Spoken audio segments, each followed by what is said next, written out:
Hi, I'm Richard Karn, and you may have seen me on TV talking about the world's #1 expandable garden hose. Well, the brand new Pocket Hose Copperhead with Pocket Pivot is here, and it's a total game changer. Old-fashioned hoses get kinks and creases at the spigot, but the Copperhead's Pocket Pivot swivels 360 degrees for full water flow and freedom to water with ease all around your home. When you're all done, this rust-proof anti-burst hose shrinks back down to pocket size for effortless handling and tidy storage. Plus, your super light and ultra-durable Pocket Hose Copperhead is backed with a 10-year warranty. What could be better than that? I'll tell you what, an exciting radio-exclusive offer just for you. For a limited time, you can get a free Pocket Pivot and their 10-pattern sprayer with the purchase of any size Copperhead hose. Just text WATER to 64,000. That's WATER to 64,000 for your 2 free gifts with purchase. WATER to 64,000. By texting 64,000, you agree to receive recurring automated marketing messages from Pocket Hose. Message and data rates may apply. No purchase required. Terms apply. Available at pockethose.com/terms. If you're a podcast host, listen up, this one's for you. My name is Allie Jackson. I'm the host of Finding Mr. Height, a dating and relationship podcast that I've been doing for 4 years now, sharing my positive and practical approach to dating that's built on my own life experience. And I wanted to share another experience that I've had, my secret behind monetizing my show. It's called Red Circle, and I was just telling my colleague about how much I love their platform. With Red Circle, not only am I getting a seamless hosting experience, but I also love the support I receive in ad sales. It's not just typical ad sales either. It's targeted opportunities based on my show and my life. And the platform is super simple. You just set your preferences and Red Circle matches you with sponsors that align with your show. You can vet every opportunity and their platform gives you great analytics. More recently too, my Red Circle team has brought me opportunities outside of my podcast on social media to really augment the podcast partnerships, bring them full circle. I just can't recommend them enough. If you want to give it a try, go to redcircle.com to get your free trial. That's redcircle.com for a free trial. The following production is part of the We Be Geeks podcast collective.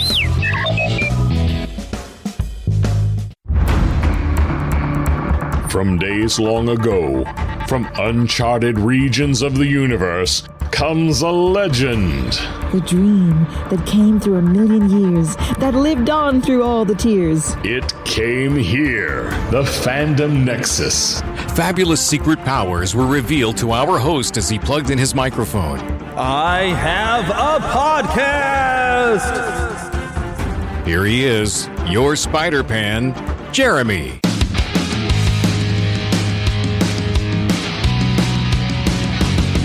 Yes, I am here again for some more fun this week.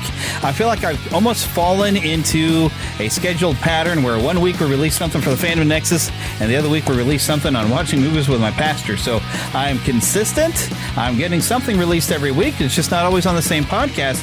So if you want to have some fun with me, you have to make sure you're downloading, listening to both podcasts. This past week on Watching Movies with My Pastor, I released Playing Final Fantasy VII Remake with my wife, and she did have some fun with it. If you'd like to listen to that one, check it out. I will warn y'all that I did not edit out any language. I tried to yell bleep at one point when an S-bomb gets dropped. Next time I'll probably edit a bit more. I don't know, but I'm kind of testing the waters on that podcast to see what people are willing to put up with, because some movies are going to have a little bit of content, and I may have a little audio from that bit. So make sure you're checking out both podcasts and enjoying them both, because I make them for your enjoyment. I'm having fun making them, and I'm having fun making them for you, and I want you to be able to have some fun. And so please do go and enjoy and have something to listen to. That way I feel like I'm doing my job, right? You get something. So I know it's been a little while. We've got some more content from Planet Comicon I want to get to that I might get into today with Melendy Britt, the voice of She-Ra from She-Ra, Princess of Power. I did sit in on her panel, got some audio there, which I would like to share with you. But before I get to that, we had the Summer Games Fest that happened last Friday, and I want to go over some of the announcements that were made, and a lot of focus on some Square Enix announcements, because they had a lot of them, and I've become quite the fan of Square Enix, I guess, lately with playing all these Final Fantasy games. So I'm going to go over a lot of that, so we'll probably have a lot of news, and depending upon how long that takes, we'll see if we can get into that audio with Melendy Britt. But either way, we're going to have some fun together, because that's what we do. And I'm so thankful that you are here, that you downloaded the show, and that you are listening to it. And I hope wherever you're at, you're enjoying what you're doing. If you're at work, I'm hoping this makes your day a little better, and you happen to enjoy your day at work while you are listening to the show. That is part of my goals. It really does help me out listening to shows. I know a podcast when I'm driving, or certain jobs I've had. I don't really get to listen to podcasts necessarily in my line of work now because I have to hear what I'm working on. But when I was driving as a courier and doing Uber, it was nice to have a podcast to listen to. So if you're doing something like that, I am thankful that you are listening to me, and I'm hoping I'm making your day go a little quicker, a little more fun, and that sort of a thing. So that's kind of where we're at. But hey, welcome to June. I don't think I've gotten to say that to you. It is now we're getting into the summer months. It's not officially summer yet, but I want to welcome you to it. This is part of the better parts of the year where it's going to be warm because I'm tired of the cold weather. I really did get tired of it. So what have I been watching? Well, I just watched Mission Impossible 2. I'm trying to catch up. I guess there's 7 movies now, and 8th one in the theaters. Is that how far we are? My goodness, I cannot keep up with this franchise. I know I've watched probably at least 4 movies, but I'm backing up and rewatching because I kind of had forgotten what happened in some of the other ones, and I don't know that's really important. In fact, 2 introduced Anthony Hopkins as sort of an Emmett-like character, strangely, and we got away from that Kittredge fella that we met in the first Mission Impossible movie, which I believe he comes back. I don't know if Anthony Hopkins comes back as a character, but I mean, it's very strange. This movie, when I was watching it again, it felt like it was trying really hard to be a Pierce Brosnan era James Bond movie. The style of it at the beginning, and then it kind of settled in, and Ethan Hunt started acting like Ethan Hunt from the first movie again. But it really felt like it went astray. Like they started writing a James Bond movie, and somebody said, "Hey, we need another Mission Impossible movie," and like, "Oh, well, let's shift gears, writer, and we'll change the name over." And it's a very strange movie, and it's John Woo directed, so it's got a very particular style, which I kind of like. It's fun. It's very cheesy, but I do enjoy it. But that's one of the things I've been watching this week, other than Daredevil Reborn, which I don't think I got to an episode this week. What have I been playing? I don't feel like I've gotten a lot of time to play a lot of games here this past week. Of course, I'm still working my way through Final Fantasy V slowly. I should have been finished with it by now. But there was a sale going on for the Summer Games Fest, and I saw Star Wars Dark Forces, where they've remastered it for PS4 and PS5. I saw that was really cheap, and I went ahead and picked it up. And so I couldn't help myself. I started playing with it, and boy, the memories I had, because I used to play this on the PlayStation. I don't recall if I have it on the computer or not. But I do recall having it on the PlayStation, and that's where I first completed it. I think I beat it a couple of times. And it's a pretty faithful remastering. Even the music, they've kept it running through a MIDI player, which you have 2 different choices of the MIDI player, and one of them kind of glitches a little bit. I've noticed on sometimes, but I bet that happened on the PC. But one of them does sound a lot more what I'm used to hearing on the PlayStation, so I'm using that one. But that's the one that I've heard glitching. But when I switch it to the other MIDI player, it just sounds, I know it's a little bassier, but the music doesn't sound quite the same. But I mean, it's just great hearing all the old quotes like, "Hey, you don't belong in this sector," or whatever, or "You're not authorized here. Halt," and all the other things. Stormtroopers and Imperial troopers and commandos and stuff will yell at you. It's nice doing all of that and playing the game again, and also having it adjusted for modern first-person style gaming, where it's a lot easier to aim because you can aim on your stick. And so I'm kind of moving right along through it and finding it a little easier than it used to be, because I don't have to hit separate buttons and then push another thing trying to raise my aim up. So stepping out of a fight and have to adjust my aim, then come back and hope my aim is there. Now I can kind of get into the fight and aim at something I can strafe around and aim. So it's been a little easier, but it's a lot of fun. I mean, if you haven't played Dark Forces before, or even if you had back in the day, I definitely recommend this as a pickup. It's great fun, and it's very inexpensive for at least a little while. I don't know how long this sale lasts for the Summer Games Fest sale, but there's a lot of different things they put out there. But when I saw this, I was like, okay, I've been waiting for this one to be cheap, as cheap as it is, before I picked it up. Because I actually do still have my PlayStation disc, and if I wanted to, I can play it on the PS3 there in the living room. But it is nicer to have the reworked controls. It has been fun. So that's what I've been watching and playing. Hey, what are you watching and playing? Send me an email, podcast@airlandpodcast.com. Or, hey, you know what? Join our Facebook group where you can quickly and easily share things there. The group is a lot easier to share things than the fan page. We do have a fan page that you can like us, but it's easier. You can actually start a post in the group and you can start a conversation. Go on and jump in there and share some stuff of what you've been watching. I try to put some prompts in there weekly for what you've been enjoying this week or anything like that. So yeah, come and join us and have some fun. Come into the group and talk with us. It's part of the fun. Make sure you're sharing the show and sharing the Facebook group and stuff like that as well. Alrighty, but you know what? We usually don't do a news thing, but today is special.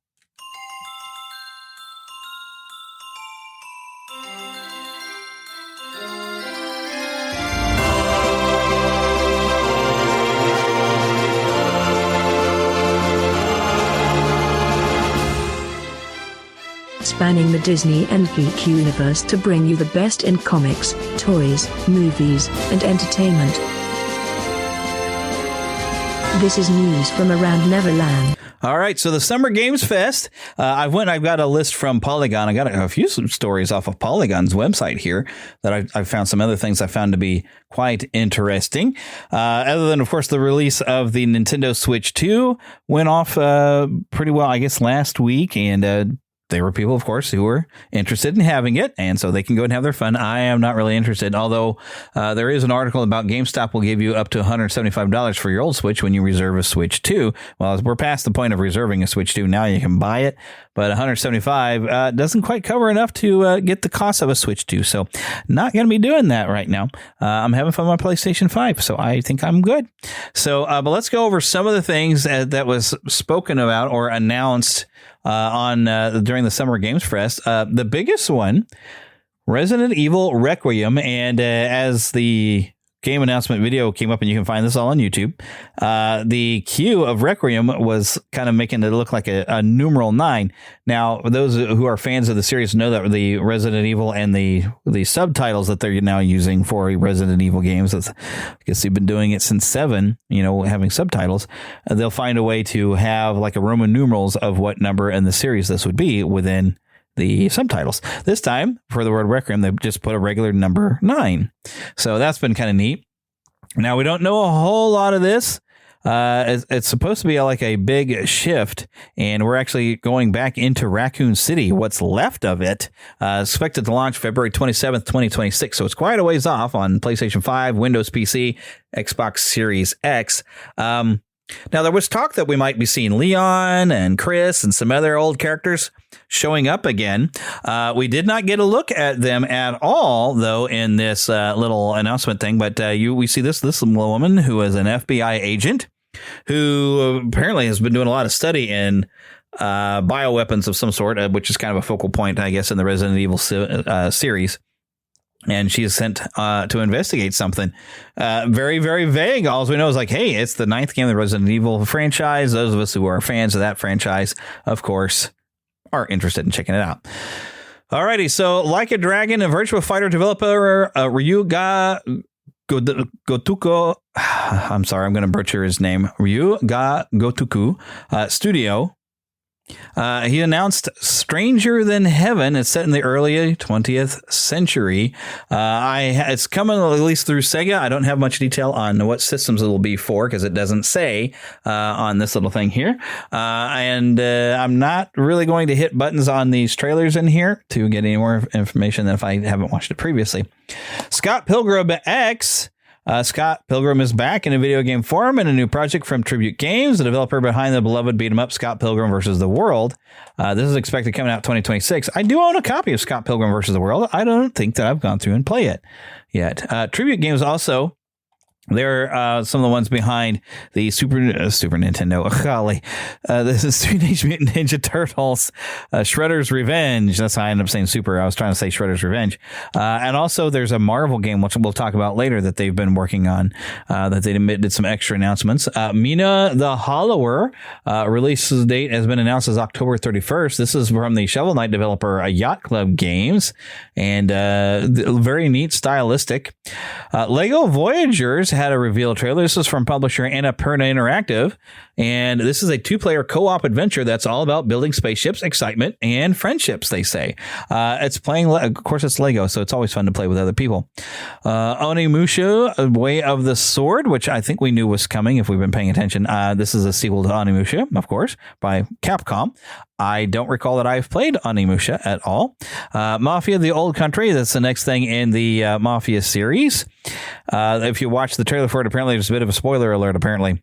So I haven't played any of the Mafia games. I don't really like playing the bad guys. Lies of P Overture.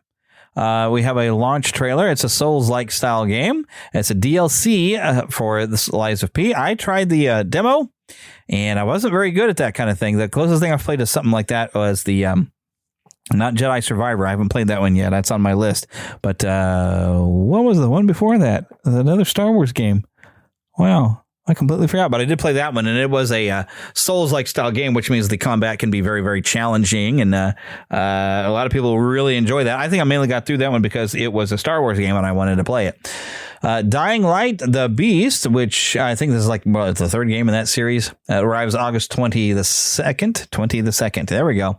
And this was actually some gameplay footage. I've never played any Dying Light games. I might enjoy it, though. I don't know. It's a lot of parkour and zombie conquered world kind of thing. Code Vein 2, never even heard of Code Vein 1. This is from Bandai Namco. It's currently in the works, and it looks slightly less vampiric, it says here in Polygon. I don't know if the first one, well, I guess Code Vein, I guess that's a vampire thing. Mortal Shell 2 was also announced as a sequel to a 2020 action role-playing game, Mortal Shell, and looks pretty good, I guess, they say. And this is coming out in 2026. Some of these games that have a sequel that I haven't heard of, I should go play the original.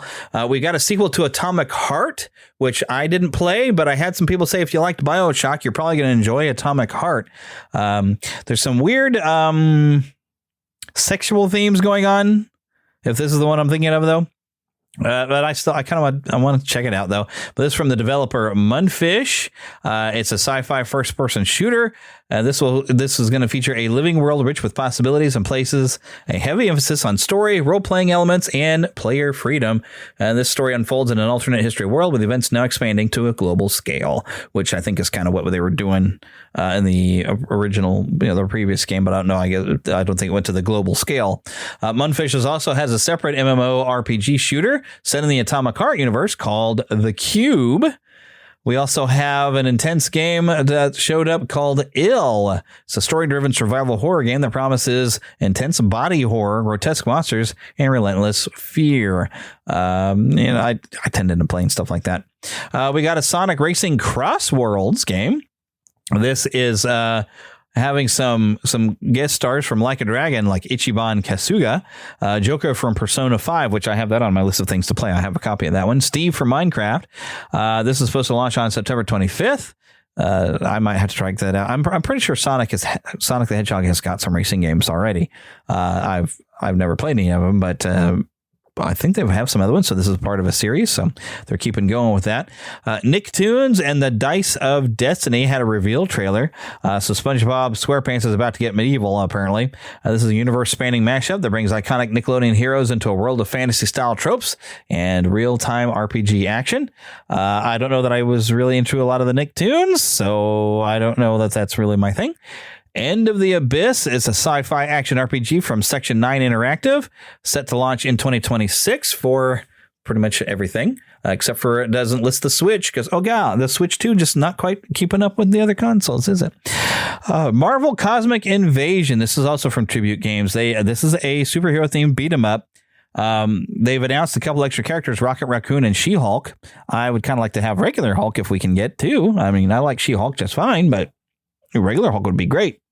But previous characters in here, we got Spider-Man, we've got a Captain Marvel, we got a Nova, which it's a very long hair. It's not a Nova I recognize, but Nova, passes on the things and stuff. But Wolverine's in there, Venom, Captain America, and Storm. And some of these characters, it looks like their fighting style has been pulled, or their animations, they look very similar to some of the old arcade games like Spider-Man from Marvel Superheroes, and that's how Cap looks like in fighting. You know, the old Capcom games, it looks like they looked at some of the fighting moves that are in that and kind of gave those as part of your combos.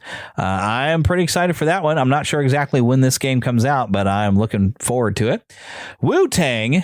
Yeah, another Wu-Tang game. When was the last time Wu-Tang had a game? Because I actually made a game for them, and I guess they're still around. But the Rise of the Deceiver sounds like something like about the Antichrist coming along. But the same with their home of Shaolin, the Wu-Tang Clan must pass their fantastic powers to a new generation of warriors.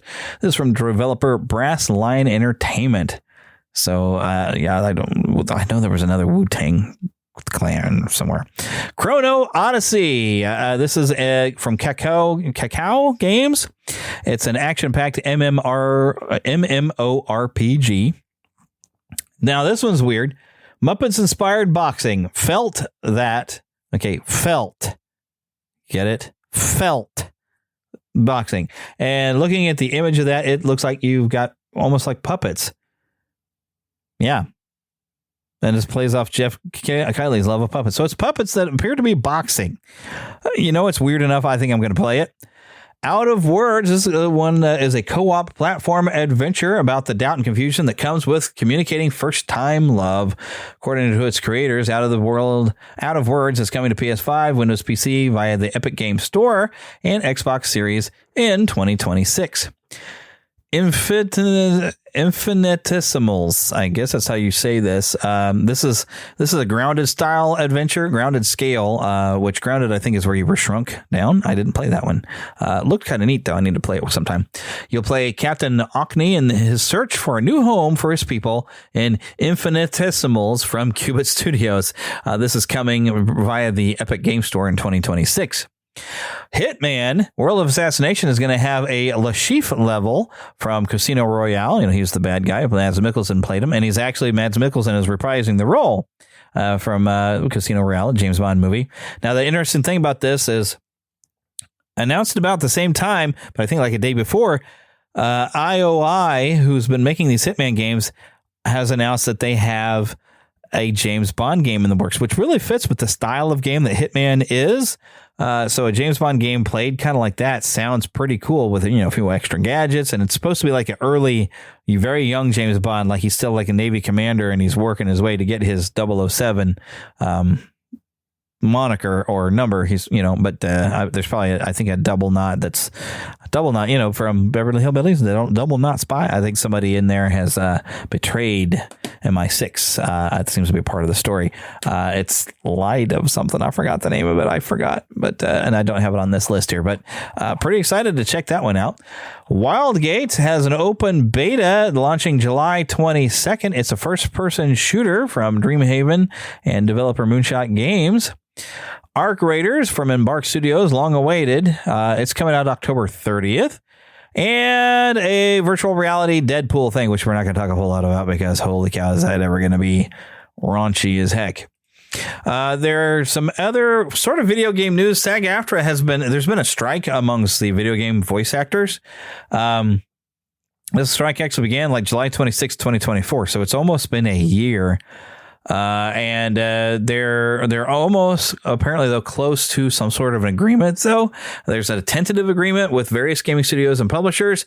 It's been negotiating now for months, and maybe we'll see an end to this. I think I've seen some voice actors still have some things on there about being on strike. So I'm sure it has slowed down a little bit of game production. Some games have been able to go on, but I guess you have to be quiet about it if you're still working on stuff because some people will be mad at you through the SAG-AFTRA.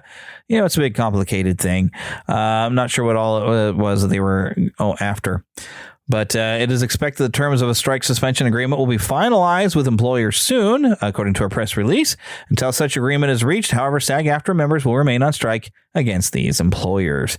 And I think it's only very specific employers that they had some issues with. So I have some other news that's not video game news. I'm going to jump over to where I had some more things from Square Enix. There we go.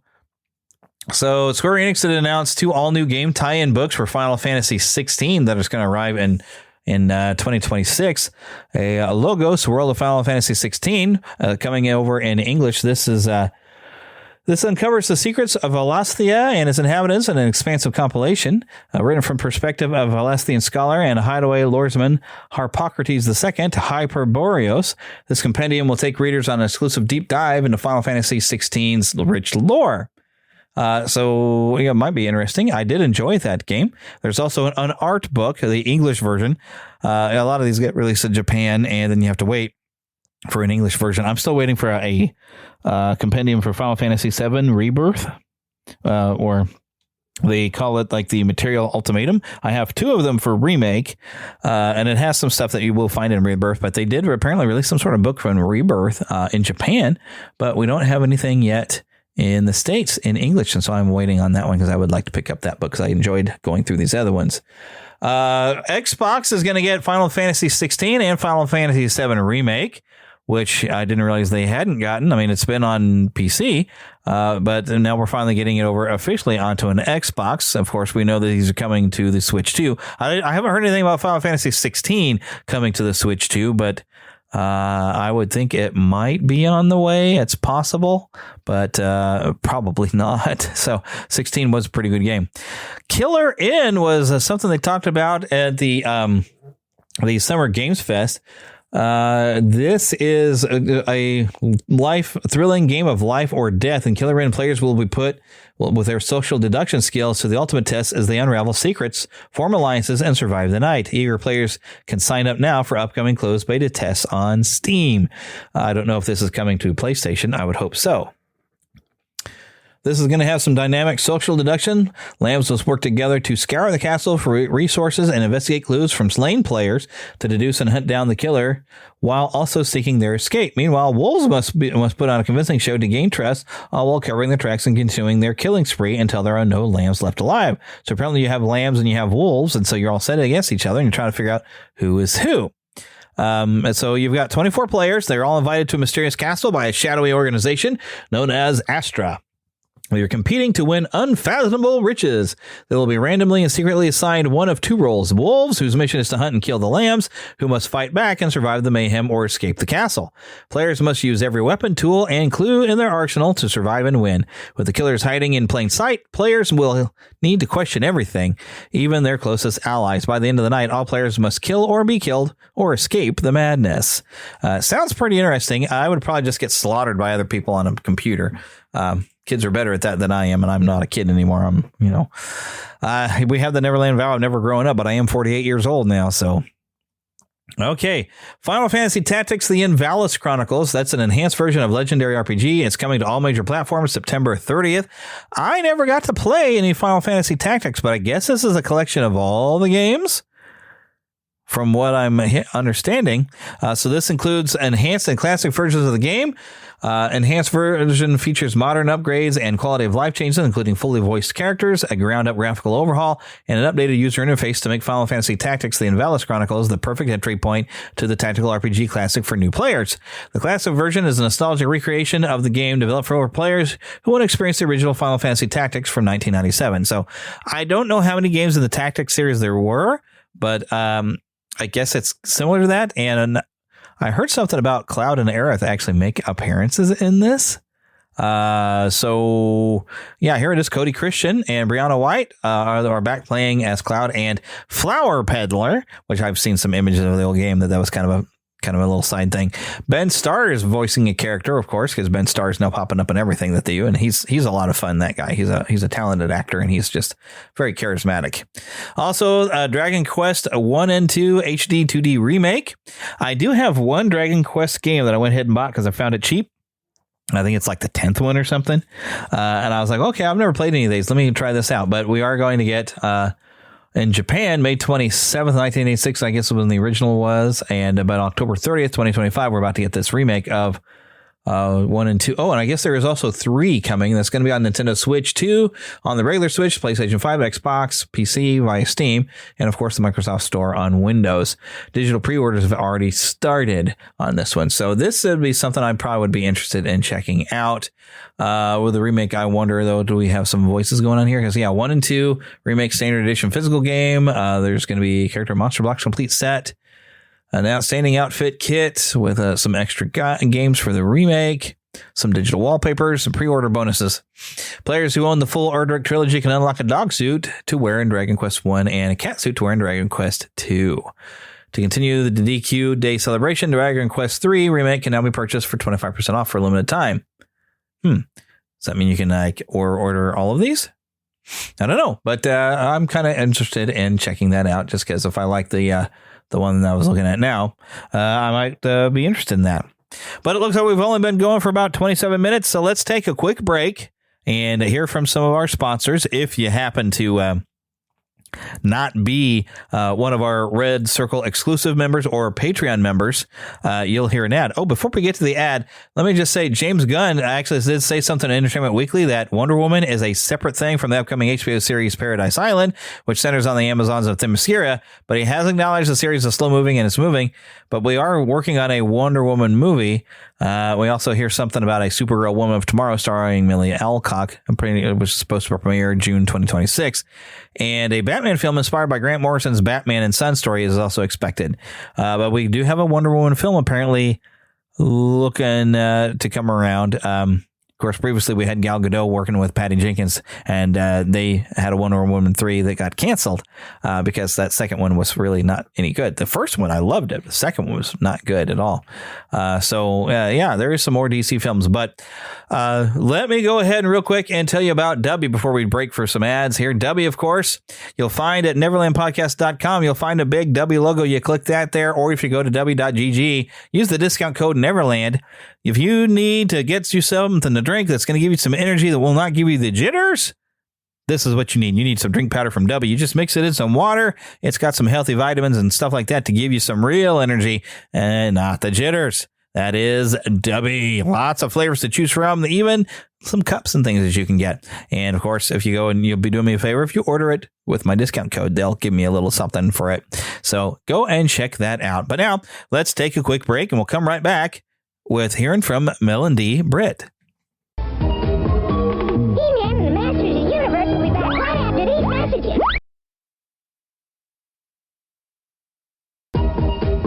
And now back to He-Man and the Masters of the Universe. To Planet Comicon! How are we doing today, guys? It's about to say first day, first jitters. We're getting out. This is so exciting. Well, guys, it's very exciting to be with you all here today. So without further ado, let's kick off this panel off right.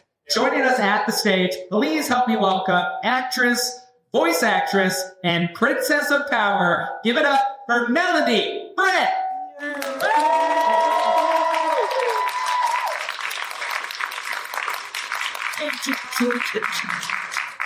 Thanks. Melendy, how are we doing? I am so excited to be here. I think this in you. The gorgeous architecture which I see outside of the hotel is amazing. And it was here convention. It's not a convention center. So this is the convention center. Are you talking about the building that's right next to it? Oh my God! Was it is that like a museum? I think it's the arts center. So wait, what are we talking about? For locals, natives are here. The building that looks like kind of like two giant. They're almost croissants. Performing Arts Center? Oh, is it known as Performing Arts Center? Is the one that's kind of curves maybe what's up? Yes, and it's supposed to be kind of representative of chefs of whichever people it is. It's just gorgeous, whatever it is. Beautiful. The architecture is gorgeous. Yeah, anyway. Thank you for inviting me here. Looks like it's a ballet opera house. Just really, and that's right. How proud you all must be of that place. It's gorgeous. Have you ever been to Kansas City? Well, I think I was here at least 30 years ago, but I don't remember about it. But of course, it wasn't even here then, I'm sure. But what have you in the city? Oh, they're all gorgeous. Let's say Planet Comicon. This is our, 26th, 27th year? 1999. 1999. How incredible is that, dear? Well, this is the 40th year of Shura. How amazing.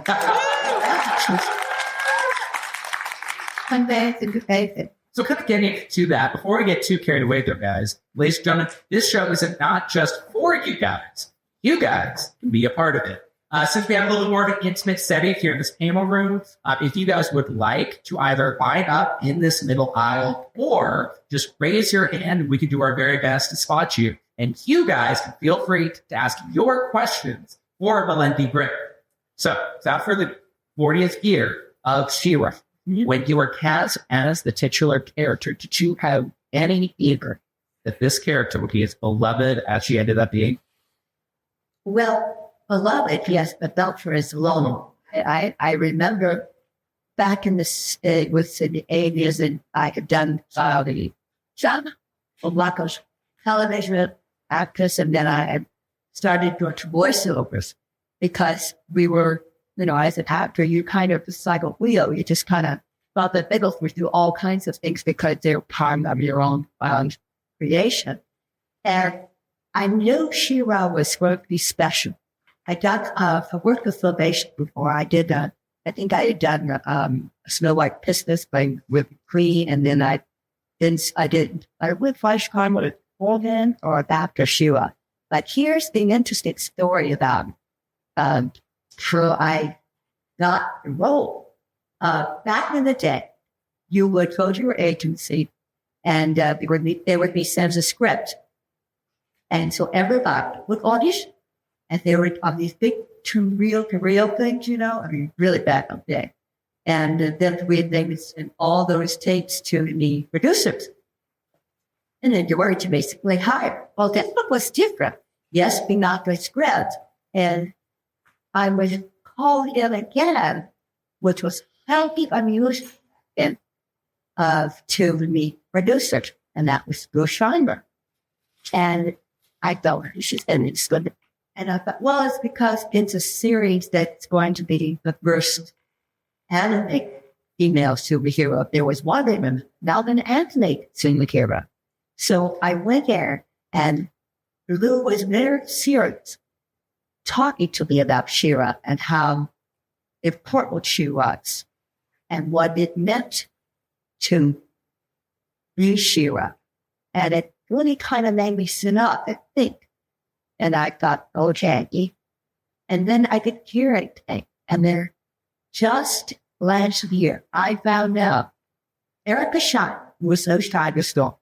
And who worked for them at the time, rubbish. They were trying to decide who should play this pivotal, iconic role. And I had worked with them before, as well as another Eric. And Erica had Melendy, not who can do this. She's the only one who should do this role. And she said, I just talked to Eric last week, and for the first time, 30, 40 years.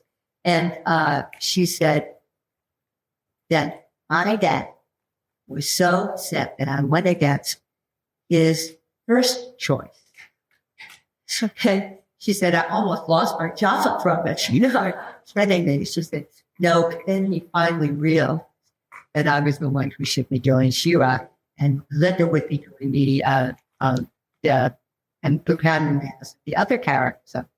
So that was really very special. Then I was called in to Mattel to see the toy. All of a sudden I went, this is pretty special. And that is my character right there. Yeah. And so, I'm very, very honored to be here. And we had an incredible time during that period of time. Recording all those voices. It was great. What a great cast. It was trick. Or pressing brand. Yeah. I don't know. They believe you now. So with that, to touch on this a little bit with impact of She-Ra. I mean, yes, she's a beloved character, very interesting character, very visible. He was a big fan, but she was so much more to me, right? She was one of the first animated heroines out there really in pop culture. So with that, did that kind of give you a little bit more, did that drive you to give a better performance, or did that make you maybe add a little pressure in the situation? Make of some pressure and a little odd, but as an actor, it just made you want to do it more. Just wants to make you get the best it could, which we always do. we always do our best because it's our work, our gift. And when this way, I knew she was special, but no clue she would be so special for so long. I take no. Well, that's part of the job, right? Like as an actor, you're supposed to be able to invoke this emotion, evoke some sort of feeling to the audience. For sure. No. And you don't have an animation, you don't have anything but your voice. Shit, they don't see you. They see an animated character. Well, kind of leaning to that a little bit. I mean, have you had any experience voicing an animated character before 20? Yeah, I voiced a lot of things.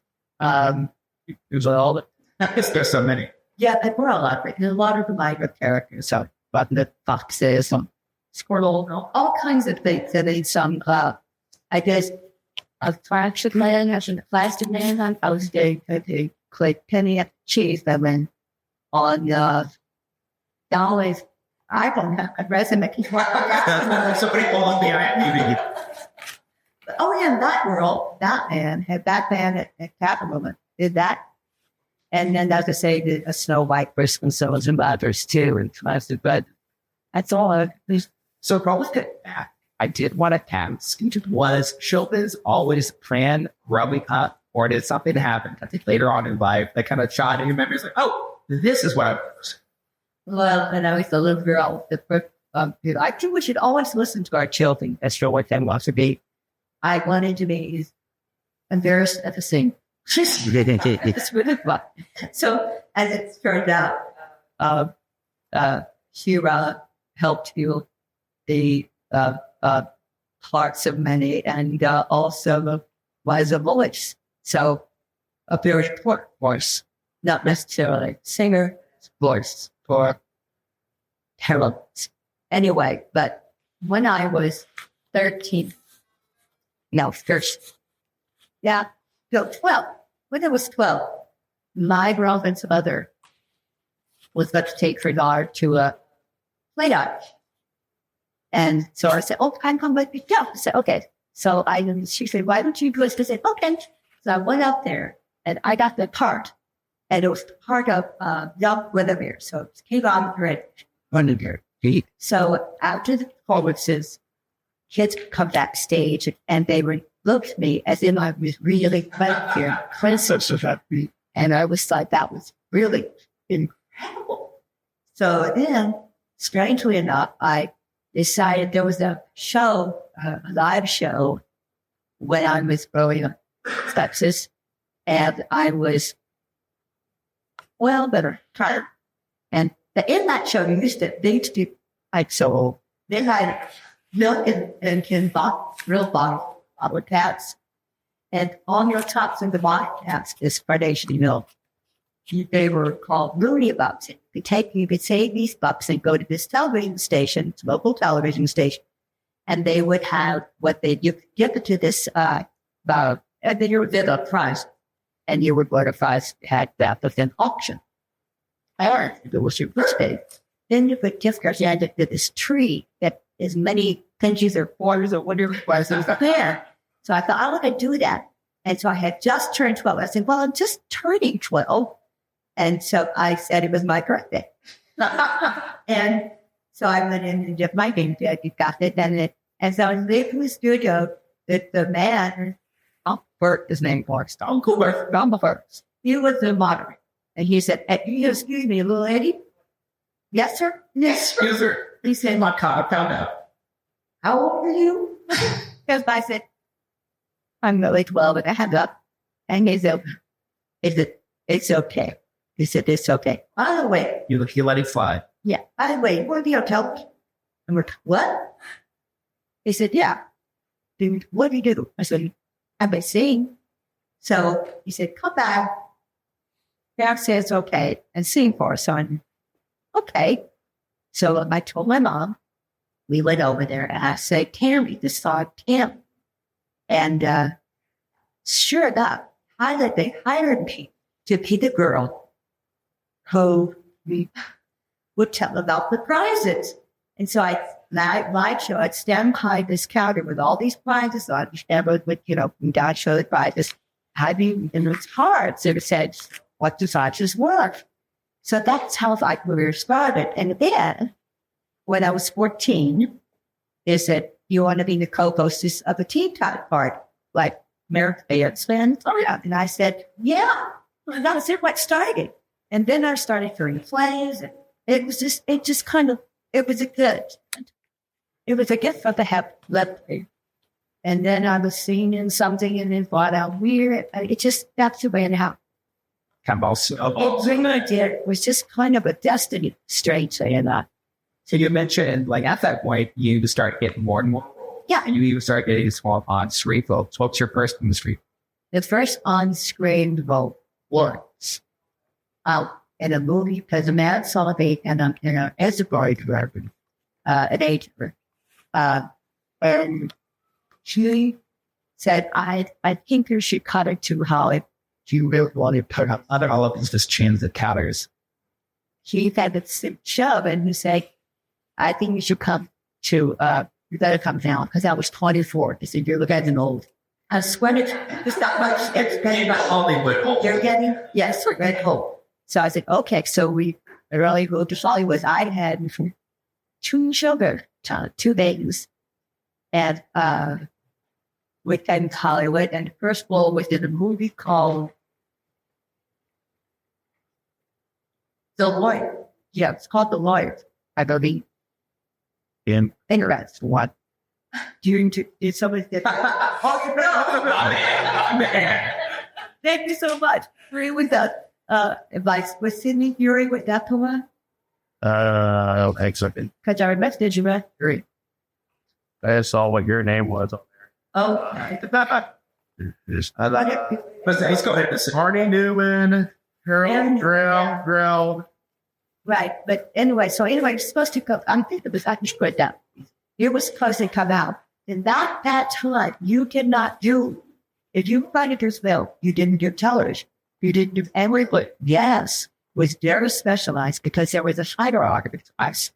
And then, Lawrence Olivier, friendly, famous British actor, did a Polaroid commercial. Then everybody went, well, he can do like rich. And we're not about that. So then I started to do commercials. And the film started to come out for a year. Jericho film to play. And then I did another film, I'll Be There, Mike Swanner's film with Peter Sellers to show it playing. And some others, I think a couple of others, I don't really write out some lot television. So making that kind of jump, I mean, sorry, it was early as like 10, like 12, all the way to even past it. Where was it? Just the age. He's like, did it happen? Like, you had 2 kids. Mm-hmm. So with all this happening in like pretty recent succession overall, was there improv being worked overall? Yeah, but fortunately, I got so embraced with some Harvard Valley. Just had 2 children. They had more, So I was never able to do what the Hollywood life was in order to promote it career. I could take somebody and say, give them their guidance work all day and all this stuff. Work all day, party all night. Yeah, no. And I didn't want to particularly. It was a rounding space where we find it the family goals. Yeah, well, that's one of the things, and especially like new actors agree, like a little bit of grounding probably takes you a long way. You need a lot of because I mean, when you really think about it, I mean, you were like right there in front of the spotlight, and like everybody on the crew and cast like treats you like you're absolute royalty.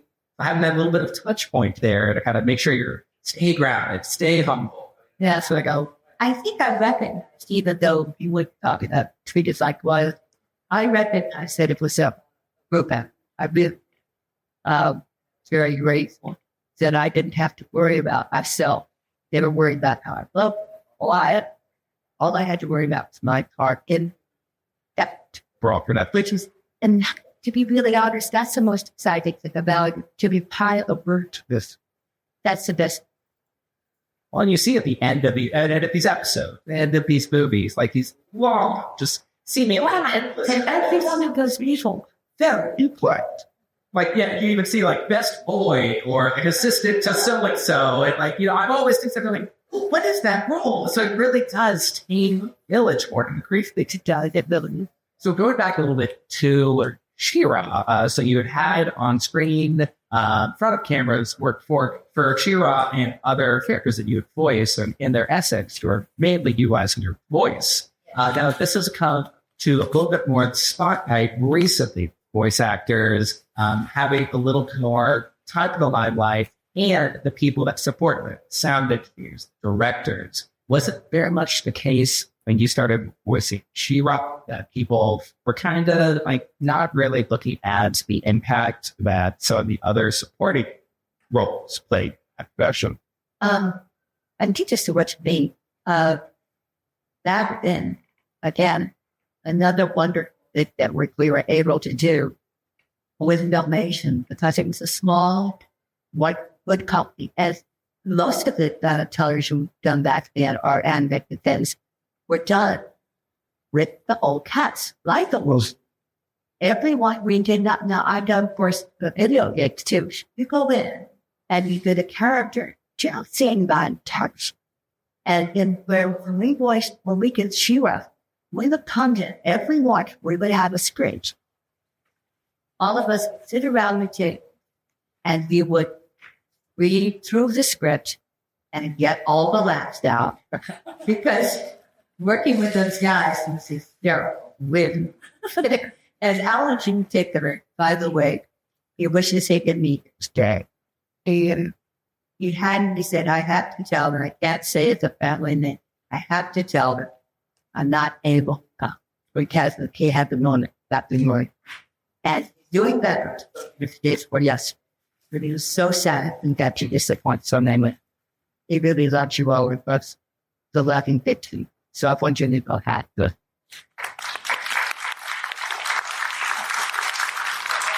So the question was, how seamless was it working all of these different moving parts? It was great because the cast was we became a unit. We became a family of the characters. And when we're trying to incorporate the character you study, it's much better when you can actually talk to the other person who you're supposed to be relating to, because they give you the energy that they're sending, and you can send that to truth more powerful to what you've had with your character. On voice acting, ensemble cast made it so powerful. Yeah. Right? Especially now that the voice software, as we call it, so expands. Exactly. So now you're playing off on other people's productions. I mean, the fact that they did the ensemble recording for this really shows. It does. I think it does. It gives it more heart, to be really honest. Really does, I think. So just as a reminder, guys, this show is not just for you guys. You guys can also be a part of it at any point throughout this interview. If you guys would like to ask a question, please just feel free to raise your hand. We'll call it. Yes, sir. What's your name? My name's Eric. Hey, Eric. What's your question? So you did a lot of different voices on She-Ra. Who was your favorite? And if it was She-Ra, who was your second favorite? So I love them all. I really did, except for Amanda Part. She killed my voice. That's whatever. I think I like House the Spell. I love House the Spell. And Mermista, I love Mermista because she had the worst French accent in the entire world. And of course, Catherine, who has the most annoying voice into my words. So I love them all. I really.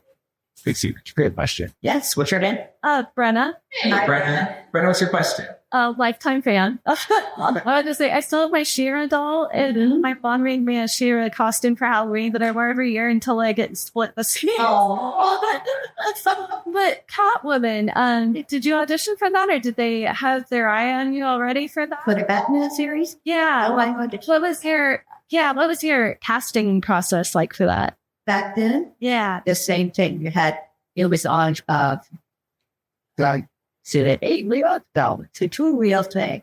What did they call that? Like Seriously, probably I tell you. yeah.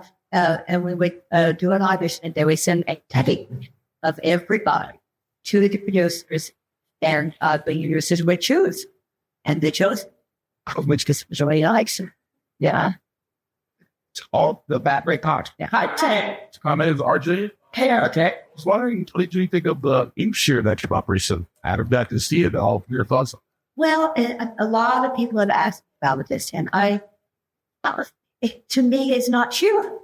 It's not based on any of the original Shira concepts. However, because Netflix because it's Universal also rights to change, they reuse it.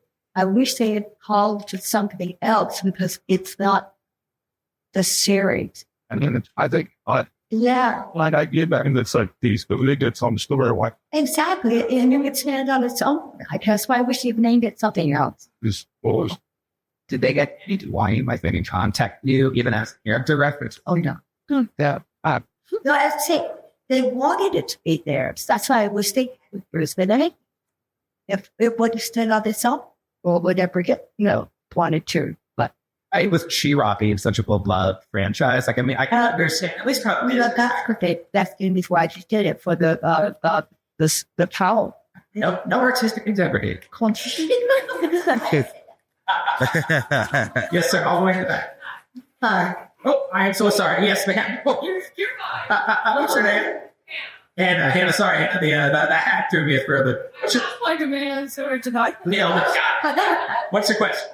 I was wondering if you had a favorite recording second story to tell. Well, some of them there was something I laughed so much on so much stuff. I guess it's the time that it had to be John.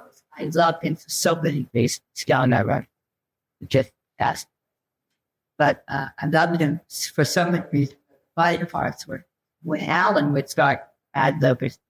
And I guess it's the day he decided to say you want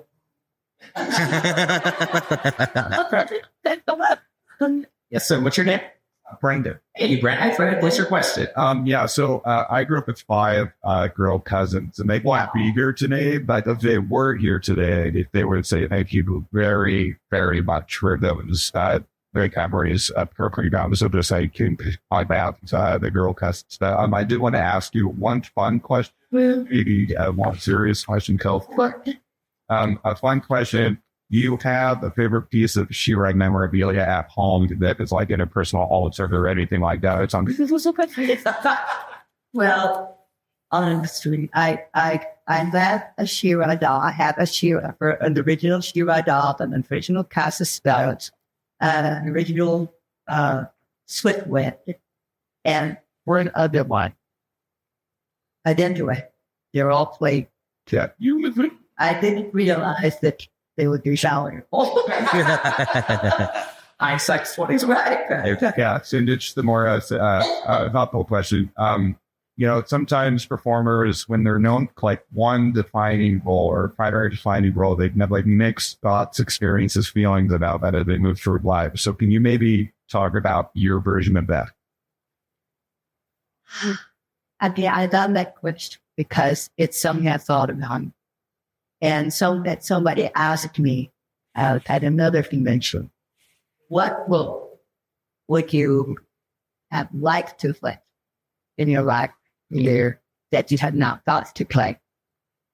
And as I got older, what I realized is that whatever has touched more people's hearts and lives is the most important role that are fled. And what's that like She-Ra? In that case, at this age, and having looked at my life makes me want to cry because after 40 years, it was still up. So how dare I want any other role? It just have done that series. I did another thing that I loved doing I did a public service announcement for suicide prevention. And that means a lot to me. And one other role, they now call it mother. And that one is also important. So those are the three she was supposed because it has been iconic and lasts so long.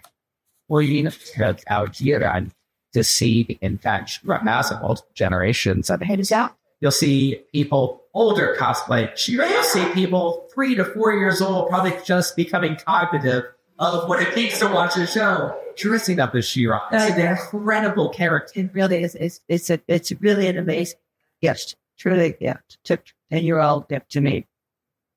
Yes, ma'am. What's your name? Danae. Hey, Danae. What's your question? So She-Ra became a real role model for a lot of girls.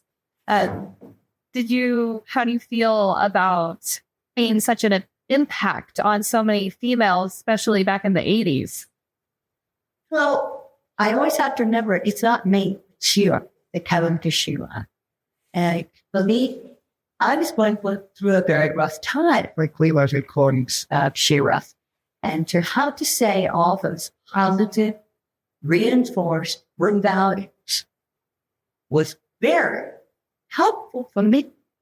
So I know that whatever I send to people through my heart with those words in that series is and was very important for us. I know that. And I've been told by so many throughout. I'm definitely one that She-Ra is. I put it on all my things on us. Who was your role model? I'm like, She-Ra. Yeah, because she had a lot to say. And she said it in a way that was not threatening. She said it in a loving way. And I think that's what was most important. It showed a real depth. That's why. It was also a depth and a sense of power that just was not present during that age. Well, I think a lot of women had suppressed their power because maybe they were afraid of it. Who knows? Who knows? But I just felt she was a great real about. I think so. Yes, sorry. Hi, my name's Scott. Hi, Scott. And my brother Steve here with me. Hi. We came all from Minnesota to come see you today. Oh, why? Thank you. It's such an honor to meet you. Thank you for all us entertaining the values. The kids that grew up in the 80s, all of us here. You set the tone for our lives partially, Joe, and we always remember the good lessons of the cartoon. That's what we're not. Throughout the show. Can you share a story about John, how he really take that to heart? I mean, sure he did to resemble the good He-Man to be this magical guy, and then to have you come with Jarrett to be as equal to be awesome as him together. Just what he stood for and what kind of guy he was and everything. And I have one request if you feel up to it before we go. Could you do for the honor of priest stuff? Yeah, before we go. Okay. I taught it all. It's okay. You don't have to. Okay. But I want to get it about John. Yeah. John,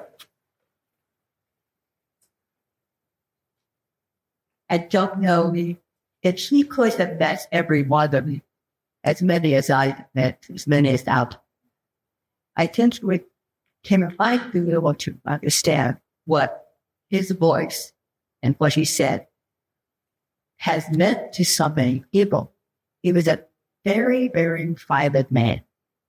And he never did comments because they don't want to see me. As it jumps, of course they want to see you. They don't kiss it, but and I said, do you think they would say, I'm sure, no. But John, when we were working, as I said, it's a very difficult time for him. He was really with the friends. When I was after the down days, he picked me up. Just so into the sound of his voice, even with few words. So what these kids was just amazing. I mean, how he could do it. It was a beautiful, beautiful impact of that show. Planet Comicon. It's that Jeff, this something's your fault. That's great. Thank you for your question, Steve. Yeah. So what's your name? Yeah, my name's Jeremy. I was wondering about what the pressure might have been like. I mean, considering the success that they'd had with He-Man and the Masters of the Universe, and now you've got this spinoff series you're going into, and even a fantastic movie that was also the miniseries with the Secret of the Sword. How much pressure was there on, you trying to follow up and be just as cool as He-Man was? Like, now we've got this new toy line, and we've got to make sure that people are into this too. So what was that like? Well, it's very funny. I did that speak for actors. It's not about seeing. It's about doing the best you can do. It's not about comparing to anything except the job you're doing. It's like, well, because somebody said, when you play tennis, don't play to win. Do your job. Do it the best and you can do, which is exactly what I did. And to be really honest, if you think about, anyone thinks about, I want to do it better than that. It limits you. If you do the best you can do, you're going to do the best. And, yes, I've had many, many fine people to look up to, but never, don't want to truly go through. It'll tell them. Something to be said about a healthy rivalry, sure. But when you start, I agree with you, when you start comparing yourself to what I'd be doing better than this person, X, Y, Z, it kind of means like, okay, but you're not really checking your full potential. I don't use the word right either. We're all in this together. We're all doing this to break the same business. We're doing it together. So whatever these could do, inspires me. Whatever I do inspires you. It's all a giving. And really, she really is Shira. Excellent question. So, let's see what over here. Yes, what's your name? Hi, I'm Sabrina. Hi, wanted to start. My mom was a huge fan. She grew up on you, but she introduced He-Man and She-Ra to both me and my brothers. We grew up very blessed, and this was a cartoon we bonded over. So I wanted to thank you so much. I'm so glad. Not seriously, a little bit of a silly. Both me and my mom will follow one character. So, what's your opinion on the character Loki? Loki. The little guy. Yeah. So yeah, all right. Those always clown. That said, he's very sweet, very. He's kind of like a puppy dog guy. And so it's like, they're cool. My mom would get mad because she'd be like, I'm staring at it. I can't find it. And it'll pop out. So it's a great function. Okay, so. Thanks, you. In the back, what's your name? Yeah. What's your question? One thing of the cartoons that I like it is, sorry, I'm nervous. You're doing a great job, man. I'm nervous too. The fact that voice actors play so many roles when saying cartoons just amazes me. The range, the talent. How did you approach that? How did you approach playing so many different characters? That like, one shot. Like the gratitude and it caught to the universe, because I think back in the day, you weren't hired talent unless you could do at least 3 characters. That you were expected to be able to do 3 characters. And then what happened with this She-Ra series is that they'll put in a new character, and we just find out of that launch. So and we did the script before we could hit the animation, except She-Ra. So these minor characters, we didn't know what they were like till that very morning. And like when some of the characters I did, it was literally like just blinking out of my head. You just hope for the best. It was really the nice. Was there ever a point, did you guys follow the script and be closely, or was there ever any point where you were able to add libs and things, do something? On with able to. But we had to cut a lot. We did that stuff, but most of the time we didn't need to, because the story's so compact. Structured. Yeah, structured. And it was so written so well, really to much, you know. Yes. What's your name? Yeah, you're right there. Bethany. Hey, Bethany, what's your question? I've been a fan from the beginning. I ran around with my sword and shields till they fell apart, and I actually still have a costume to this day. So I want to thank you for being a huge part of my life. Thank you so much. But when you took on the role of She-Ra at first, did you know that Adora and Adam would be siblings? Oh yeah, we knew that they were born twice brother and sister, and then that Hordak took She-Ra away and kidnapped her, literally.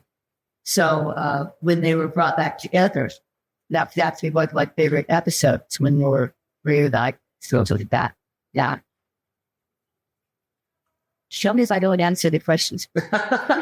See you in the back by the aisle. What's your name? Geek. David, Geek, what's your question? I was beginning to fun stories about working with Adam Lesk and Burt War Bastion in Market. Oh, yeah. Well, Adam and Burt were just really terrific guys. Adam was very serious about it. Very, very, very serious. Very much a gentleman. And he really set the tone for that show. And I as an actor, I felt exactly, I knew my place. I knew what I was supposed to do. And I knew how to react, you know. Again, another private man. But very nice. Very, very nice. It was a totally different from She-Ra. Way bigger. What do you get out in suit? So, but you. Was it Howie Flygrip? Also with the guest up there? Or Lady Weinberg? Lenny was, yeah. Lenny was a fun joy. It was fun. And anyway, you direct candidate. Yeah. Yeah, another question. Yeah. With She-Ra being as perfect as she is, was there anything that you contributed to the character that she appeared in any way, that any ideas or on any other the characters that you played? Any kind of qualities or characteristics you felt like needed to be added? No. I don't. I really don't think so. I think so. But yes, no. But again, all the minor characters are with the cast. They were. See, it's not quite doing animation. It's a quite as there as during an acting job. You see your face and your mouth. There's so many things where you only have the voice, the hues. It doesn't. It has to stay pretty much according to what the voice can send.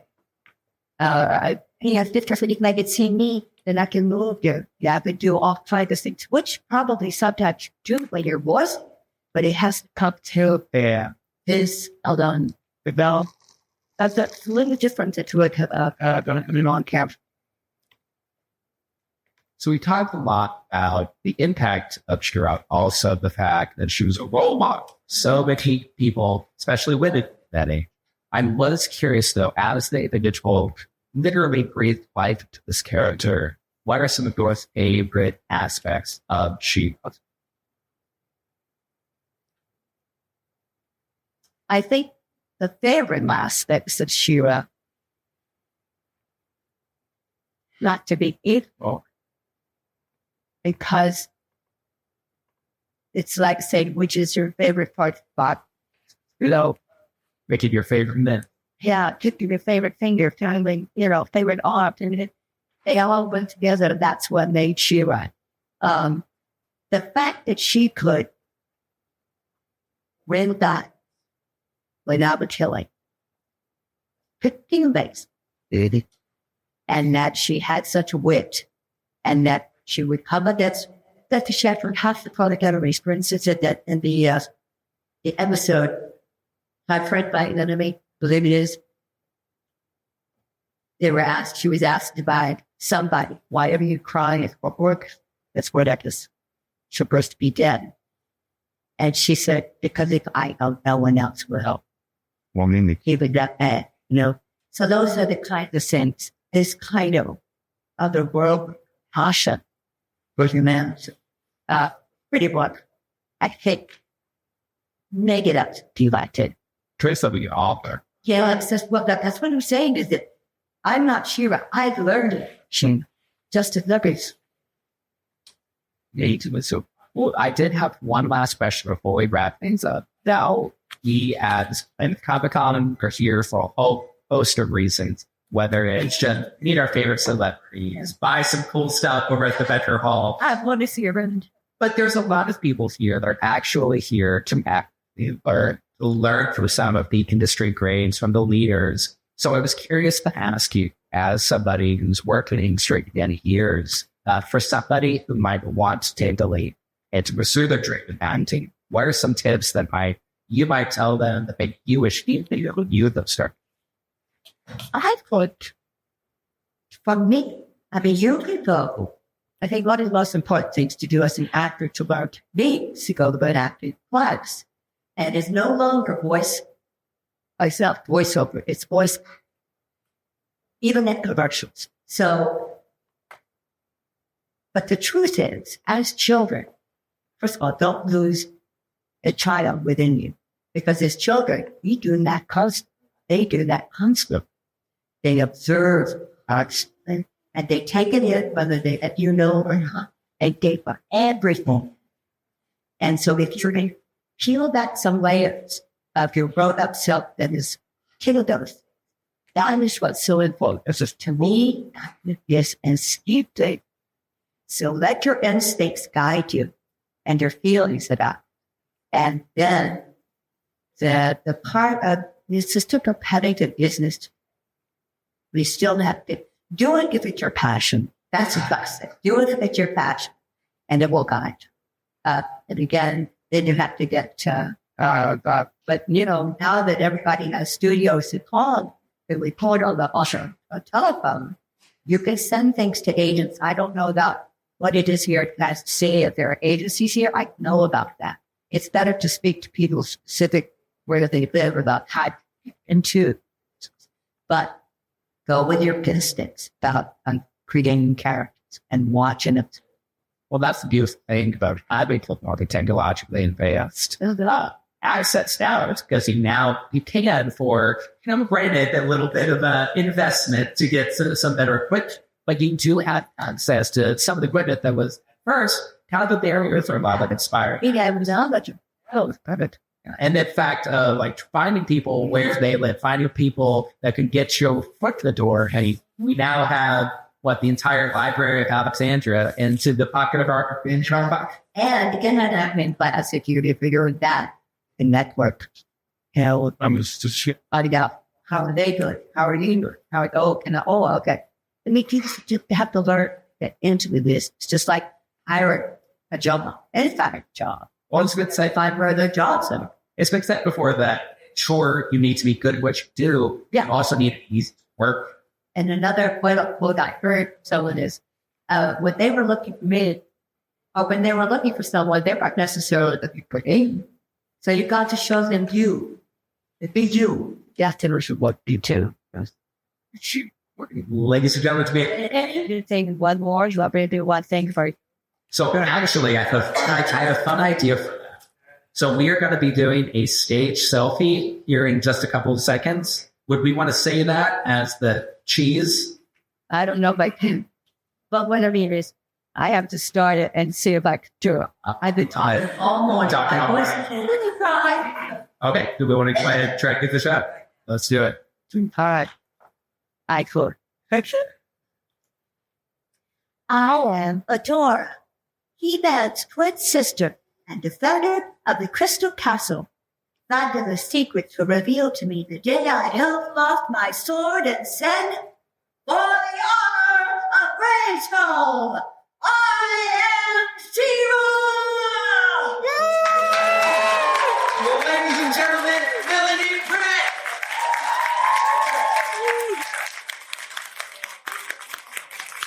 All right, so I think a lot of you will be back to join us for a quick. All right, before we close, I want to remind you about Podgagement. That is Daniel J. Lewis, the award-winning podcaster, his fantastic program that you can get on it. If you happen to be a podcaster, you want to get all of your reviews sent to your email, Podgagement is the way for you. He's got a lot of other different features. I'm on the bare minimum account, but there's a lot of other different things that you can do to help your podcast out, to help give you the information you need to help it grow. I need to make some growth going on here. I'm going to try to learn some more techniques to make this podcast grow, because I want to regain. We're still building a new audience because I lost a whole lot of people when we didn't stop doing the Disney thing. So you for being with me. Thank you for sticking around or being part of the new audience. Tell your friends and let's help grow this new audience and make the Fandom Nexus our sanctuary, a fun place to go that we can get to about every couple of weeks, because every other week we're also going to watch movies with our pastor. Because I hope you're downloading and checking that one out. If you haven't checked it out yet, I invite you to do so, and hopefully you will enjoy it. It's a lot of fun. It's me and Pastor Philip. Sometimes I'm playing games with my wife, and sometimes I'm watching movies with Philip, because Philip has had some surgeries and things he had to get through, like some knee surgeries and stuff like that. So we let him recover. But as we're back, I do want to thank Karen Kennedy, Ricky Pope of Christian Nerds Unite, and Darren Wilhite of the Wilhite and Wall Show, all for helping me out with the introduction. Don't forget to email us, podcast at neverlandpodcast.com, or follow us on x.com, neverlandpcast. We, of course, are on Facebook as the Fandom Nexus. Also, if you look for the group, that is under Neverland Podcast. You can become an official Neverlander on our website. We have, of course, Lost Boys on there. You choose yourself a nickname. We also have Pixies. Why do we have Pixies? Because girls are too clever and they don't become lost. So don't forget, you can donate on Patreon, patreon.com/Neverland Podcast. You'll find links for this all, of course, on neverlandpodcast.com. You can also, right there in your show notes, you'll find ways on Red Circle, where I host the show. You can become an official exclusive member. That's how you can get bonus materials. You also get to listen to the show without those extra ads added at the beginning and middle of the show. So you definitely help me out, and also you don't have to hear all those ads, because I have to put the ads in, because I gotta pay for the show somehow, right? No copyright infringement is intended, and copyright is held by their respective owners. Content is shared for review and commentary purposes under fair use license. And now, get lost in an adventure, and we'll see you next time.